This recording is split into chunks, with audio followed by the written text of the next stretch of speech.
Angela Hayes had never imagined that a simple drive home could turn into an ordeal that would shake her to the core. Yet, on that particular evening in suburban Dallas, as she adjusted the rearview mirror of her silver sedan and prepared to leave behind the remnants of a long, tiring night, fate had other plans. The steady hum of the highway receded into a quiet murmur as Angela turned onto a less traveled road. The evening air felt heavy, imbued with the subtle melancholy of a day drawing to its close. In the soft, dim light of the street lamps, her sequined gown shimmered ever so faintly, reflecting a resilience and grace that had carried her through many challenging moments. Earlier that night, Angela had attended a fundraiser event, a noble evening spent supporting a local community center that she cared about deeply. The event had been a celebration of community spirit and hope, a gathering that underscored the center's mission to uplift those in need. Angela had felt a surge of pride at the work they were doing and had taken solace in the knowledge that her contributions were making a difference. More than anything else, however, she had been looking forward to returning home, to the comfort and love of her family, after a long and emotionally taxing night. As she merged onto the quieter road, the soft glow of the suburban streetlights contrasted with the fading brightness of the highway behind her. The gentle hum of traffic had all but vanished, leaving her with only the sound of her own thoughts. It was in this moment of solitude that her phone buzzed insistently on the passenger seat. Angela glanced at the screen to see a message from her husband, Malcolm Hayes, the newly appointed police commissioner of Dallas County. A tender smile touched her lips as she read his brief note, "Be home soon." For a moment, the promise of reunion warmed her spirit and she murmured softly to herself, "I'll be home soon," not bothering to pick up the call at that time. No sooner had those comforting thoughts taken root than a sudden, jarring flash of red and blue lights in her rearview mirror interrupted her reverie. Startled, Angela's eyes widened as she saw a police cruiser approaching rapidly from behind. Her heart began to pound, and a frown creased her brow. She eased her car to a stop on the side of the road, her mind racing with questions. Why was she being pulled over? Had she inadvertently broken a rule? She knew she hadn't been speeding, she hadn't run any stop signs, and she certainly hadn't been distracted by her phone. Perhaps it's just a routine stop, she tried to reassure herself, though a knot of anxiety began to form in her stomach. Taking a deep breath, Angela rolled down her window as the cruiser drew closer. A tall officer with a stern, impassive expression approached her vehicle.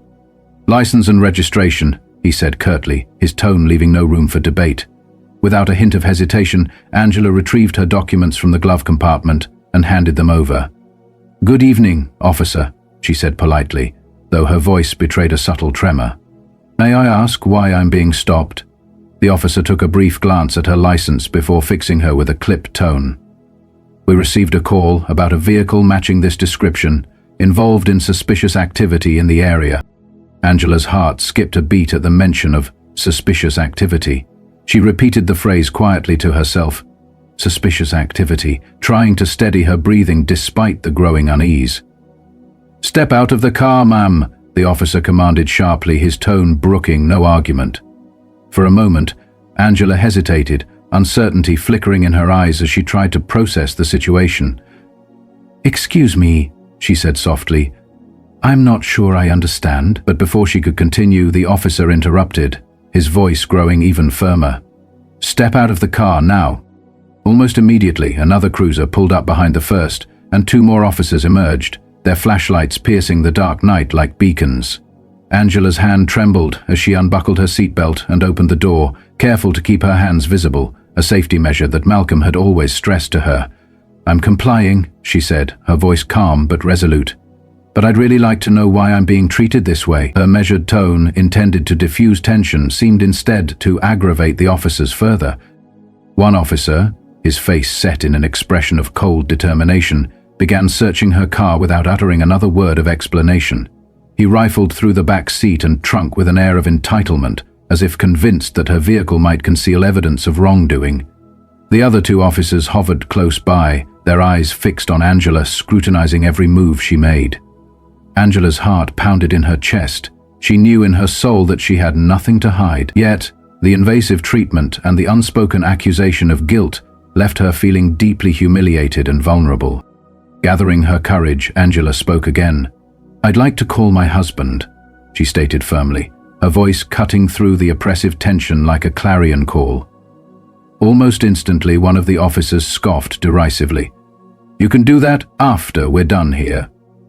Angela's jaw tightened imperceptibly, but she refrained from further protest. She had no desire to escalate the situation any further. Instead, she silently prayed that someone, anyone, would soon intervene, that this ordeal might end before it spiraled into something even more terrible. As Angela stood by her car in the cool night air, she watched in dismay as the officers continued their invasive search.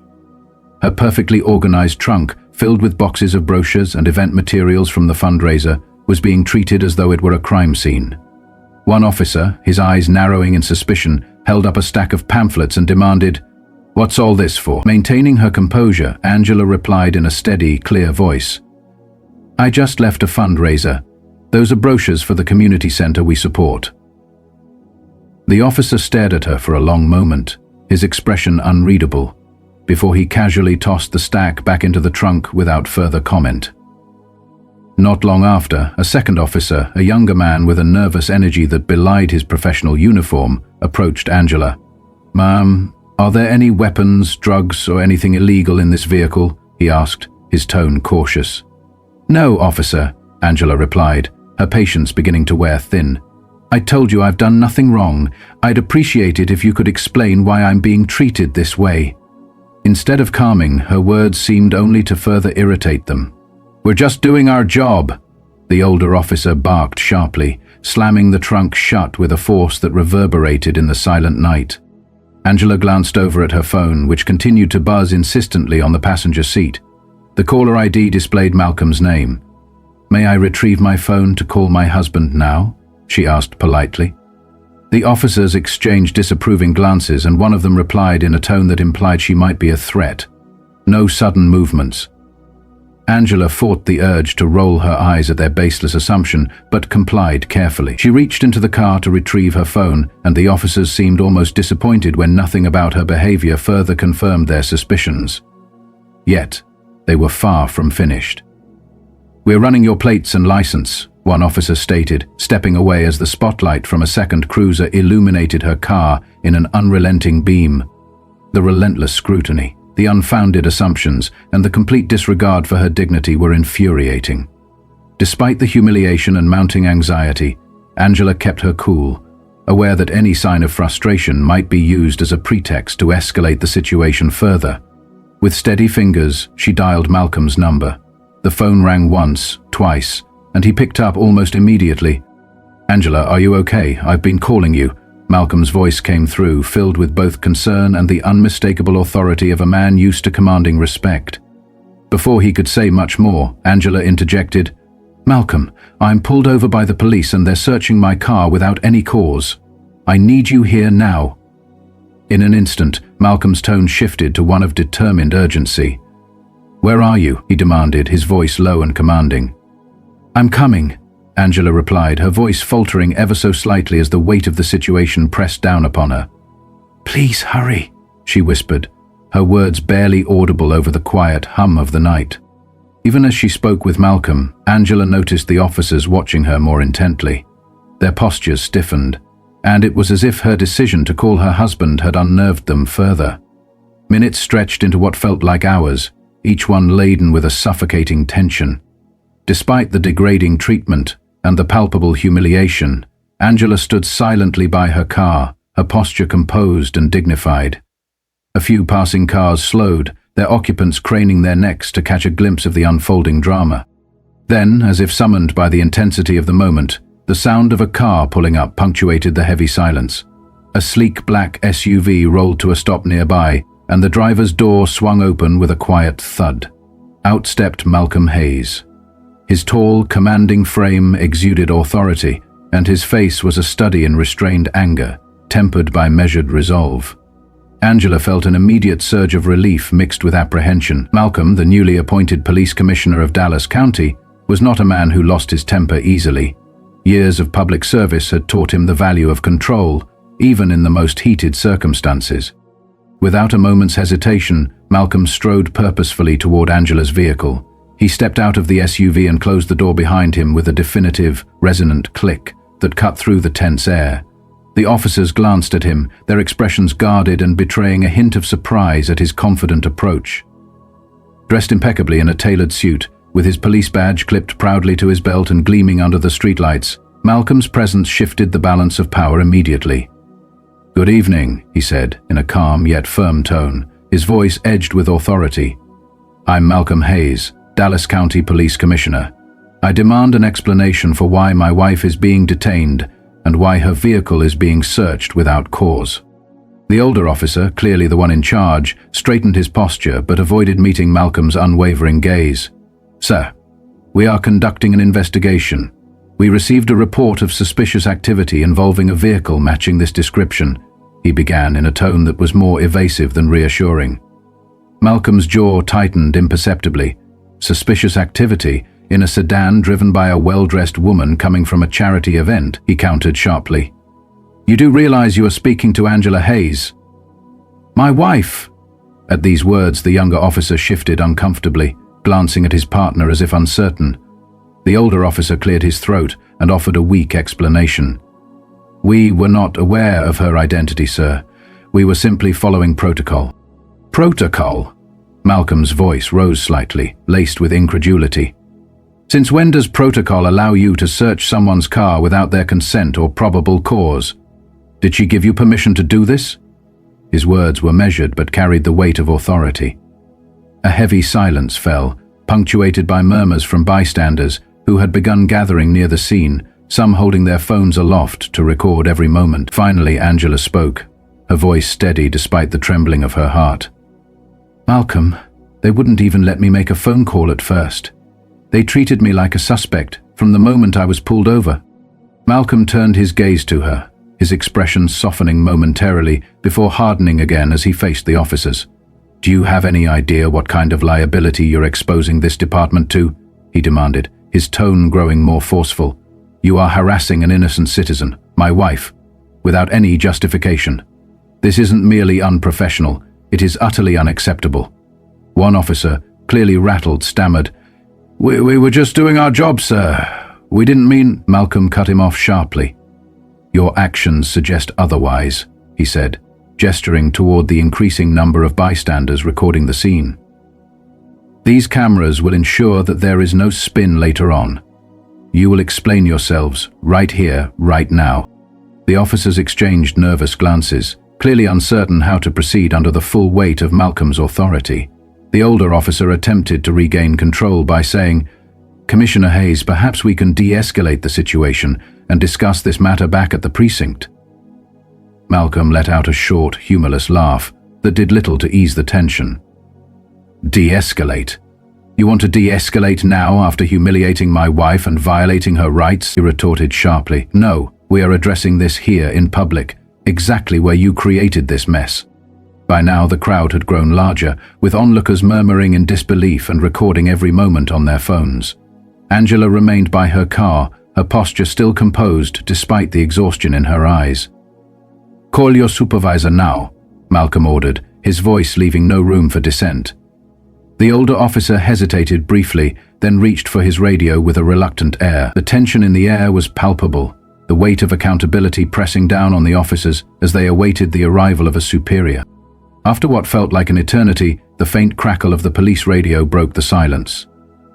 "This is Lieutenant Charles Donovan. I'm en route," the older officer announced. Minutes later, though each minute felt drawn out and heavy, a black and white SUV pulled up, and Lieutenant Donovan stepped out. His uniform was impeccable, and his expression revealed a mix of annoyance and confusion as he surveyed the scene. "What's going on here?" Donovan demanded, his eyes quickly scanning the gathering. He barely glanced at Angela before turning his attention to Malcolm. "Commissioner Hayes," Malcolm replied evenly, his voice steady yet sharp. "Your officers here pulled over my wife, conducted an unwarranted search of her vehicle, and have failed to provide any legitimate reason for their actions. I demand an explanation." Donovan's eyes widened as the gravity of the situation became apparent. "Commissioner Hayes, I was not aware that this was the issue," he stammered. "Lieutenant, every citizen deserves respect and fair treatment. What is happening here is anything but acceptable." Malcolm's tone grew colder. It should not matter who she is. Every citizen deserves respect and fair treatment, and what is happening here is a gross violation of those principles. The lieutenant's face tightened as he turned to the officers. Is this true? Did you search her vehicle without cause? The older officer hesitated before answering. We had a report about suspicious activity. Donovan cut him off sharply. Cut the excuses. You had no cause. None whatsoever. And now not only have you harassed an innocent woman, but you have also put this entire department under scrutiny. Do you even understand the gravity of your actions? Donovan rubbed his temple, struggling to regain control of the situation. Commissioner, I assure you that this incident will be investigated thoroughly. I will handle it personally, Donovan promised in a measured tone. Malcolm stepped forward, his presence as commanding as ever. This isn't just about an investigation, he declared. It's about accountability. You do not get to sweep this under the rug. Not this time. A murmur of agreement rippled through the crowd as bystanders recorded every word on their phones. Addressing the gathered crowd directly, Malcolm's voice rose above the low hum of the tension. This is the kind of behavior we have fought for years to eliminate from our police force, he proclaimed. No one, regardless of their status, their job, or their skin color, should ever have to endure such treatment. Accountability matters. Every voice matters. A smattering of applause broke out among the onlookers, and Angela watched Malcolm with a flicker of pride in her eyes, even as the fatigue of the night weighed upon her. Lieutenant Donovan, growing increasingly uncomfortable, attempted to interject. Commissioner, perhaps we can move this conversation somewhere private. Malcolm's response was immediate and unwavering. No. Transparency happens here, in front of the people we serve. Your officers need to understand that there are consequences for their actions. If they do not face those consequences, nothing will ever change. The officers shifted uneasily, their faces betraying the realization that the balance of power had irreversibly shifted that night. In the days that followed, the fallout from that harrowing evening sparked a chain of events that no one, especially not the officers involved, could have anticipated. By the next morning, video recordings of the confrontation had gone viral, and social media was awash with hashtags like "Justice for Angela" and "Accountability Matters." News outlets picked up the story with headlines questioning the integrity of the Dallas County Police Department. Later that morning, Angela and Malcolm sat side by side at their dining table as the soft morning light streamed through the windows. Angela, still weary from the events of the previous night, sipped her coffee in silence, while Malcolm scrolled through his phone, reading article after article and absorbing countless public comments. "They're calling it the Hayes incident," Malcolm said in a heavy tone. "I knew it would get attention, but it's even bigger than I expected." Angela set her cup down and met his eyes steadily. "It isn't just about us, Malcolm. It's about what this represents. About how many people go through this every day without a platform to speak out. They deserve justice too." Malcolm nodded somberly. "I have spent my entire career trying to root out this kind of behavior, and now it's painfully clear that there is so much more work to be done." Later that day, an emergency press conference was held. Malcolm stood at the podium, flanked by Angela and other members of the department's leadership team. His voice was calm yet resolute as he addressed a room full of reporters and community members. "What happened last night is utterly unacceptable," he began. "The actions of those officers were not only a blatant violation of department policy, but also a profound betrayal of the trust that this community places in its police force. I want to make one thing absolutely clear. This is not who we are, and it is certainly not who we will be." He paused, letting his words sink in. A wave of applause rippled through the room, yet Malcolm's face remained grave as he turned to Angela. She stepped forward, her voice steady despite the lingering pain. "When I was pulled over last night, I felt utterly powerless. I did everything right. I followed every instruction. But it didn't matter. I wasn't seen as a person. I was seen as a problem to be dealt with. And I know I'm not alone in feeling that way. But I also know that change is possible. It begins with accountability, with people speaking out, and with leaders like my husband who are willing to challenge the system from within. We have to do better, for everyone." In the days that followed, the department launched new training initiatives focused on de-escalation and addressing implicit bias. A citizens' advisory board was formed to ensure ongoing transparency and accountability within the police force. Malcolm personally reached out to community leaders, promising to rebuild trust and implement the changes that were long overdue. The officers involved in the incident faced disciplinary action, and one even chose to resign in light of overwhelming evidence. Their actions served as a stark reminder of how deep systemic issues ran, as well as how necessary it was to confront them head-on. For Angela, the experience transformed her from a victim of injustice into a passionate advocate for reform. She began using her platform to amplify the voices of those who had been silenced by systemic inequities. "It isn't just about what happened to me," she would say in interviews and public meetings. "It's about what we do to ensure that it never happens to anyone else." Her story resonated deeply with many, sparking vital conversations about civil rights, accountability, and the need for systemic change. Over time, the Hayes family turned that painful, humiliating night into a catalyst for broader change. Although the road ahead was long and fraught with challenges, they faced it together, with courage, conviction, and an unwavering belief that a better world was possible. Malcolm continued to push for meaningful reforms within the department, while Angela emerged as a symbol of resilience and hope for those marginalized by a flawed system. Their message was clear: real change begins with accountability and the courage to stand up for what is right, even when it is uncomfortable. "What can you do to make a difference?" they urged others. "Start today, speak up, push for change. Every voice matters." As the days turned into weeks, the fallout from that fateful night rippled throughout the community. Countless citizens, inspired by Angela's dignified composure and Malcolm's steadfast leadership, began demanding higher standards of accountability from their public institutions. The incident, widely dubbed the Hayes Incident, became a rallying cry for reform.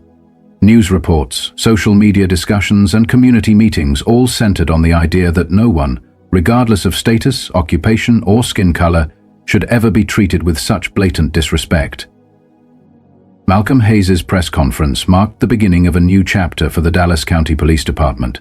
His insistence on transparency and systemic change forced not only his own department, but also other law enforcement agencies to re-examine their practices. For Angela, the ordeal reaffirmed her commitment to justice.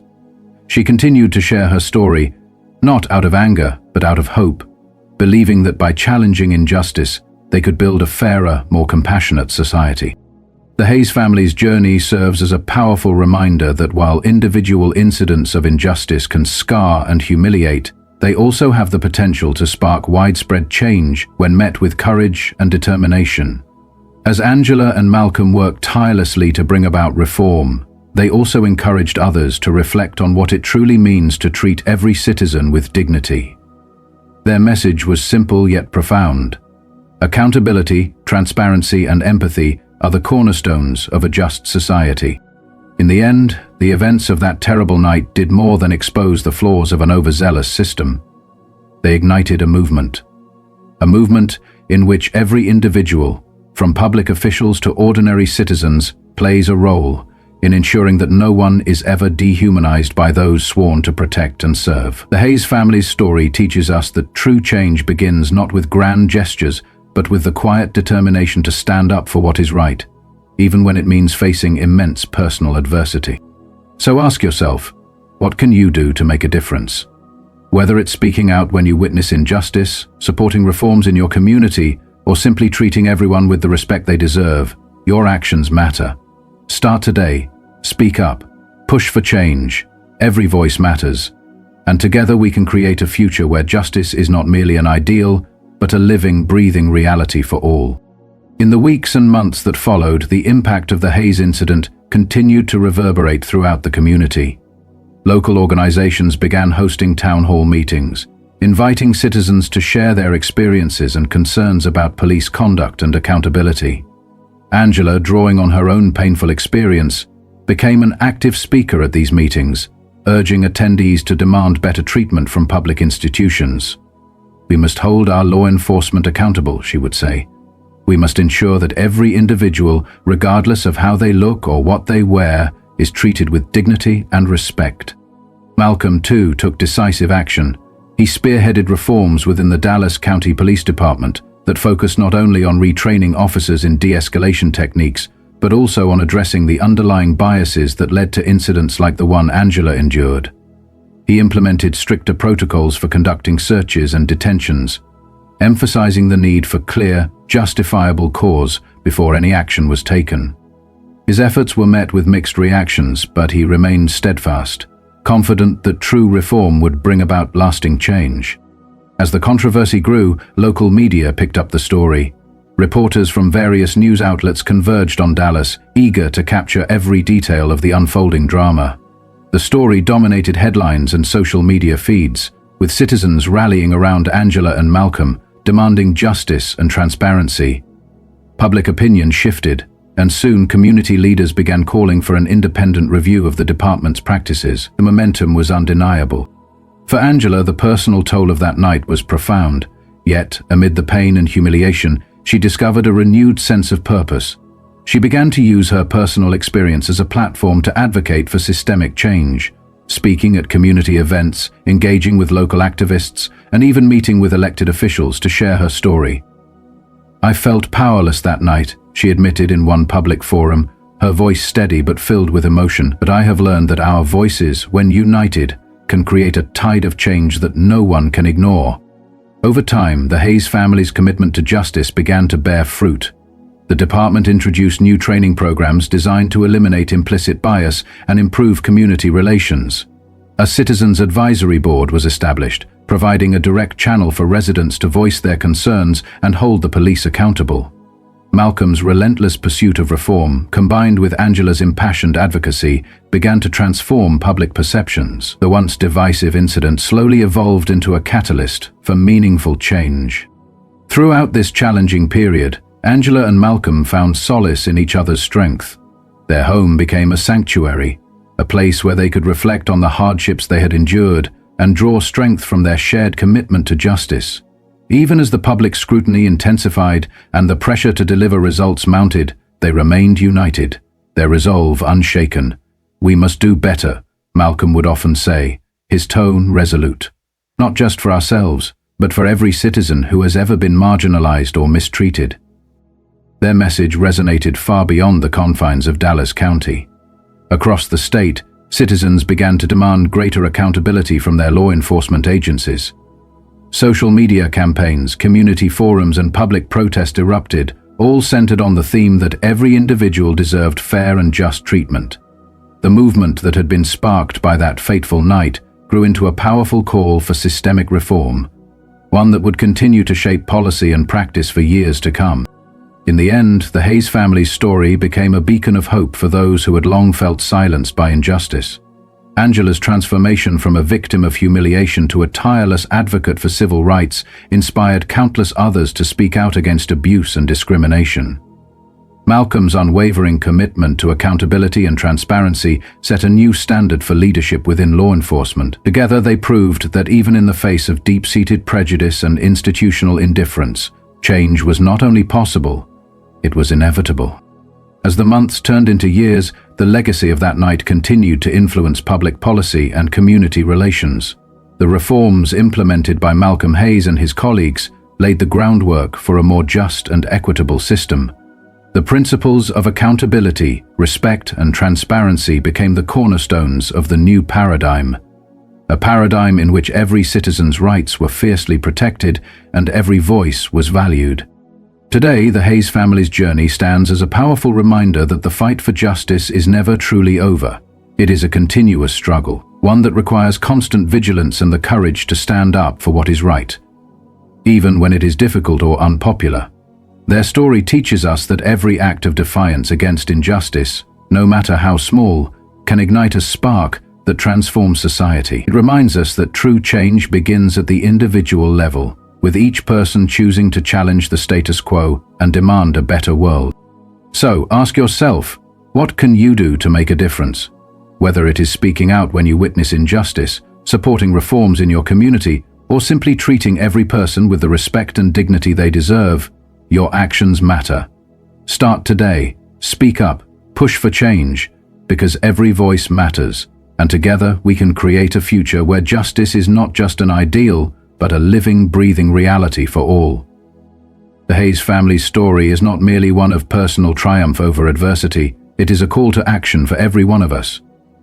It is a reminder that when we stand together and hold our leaders accountable, we have the power to reshape our communities and build a more compassionate society. Real change begins with accountability and the courage to stand up for what is right, even when it is uncomfortable or challenging. In the end, the night that began with humiliation and indignity became the turning point for a movement that would forever change the landscape of law enforcement and public policy in Dallas County and beyond. The legacy of that night lives on in the reforms that were enacted, in the voices of those who continue to demand justice, and in the unwavering belief that every individual deserves to be treated with fairness and respect. This is the lesson that Angela Hayes and Malcolm Hayes impart to us all, that every act of courage, every moment of standing up against injustice, contributes to the creation of a better world. Remember, your actions matter. Stand up for what is right, speak out against injustice, push for change, because together we can build a society where every person is seen, heard, and respected, and where accountability is not an option but a fundamental right for all.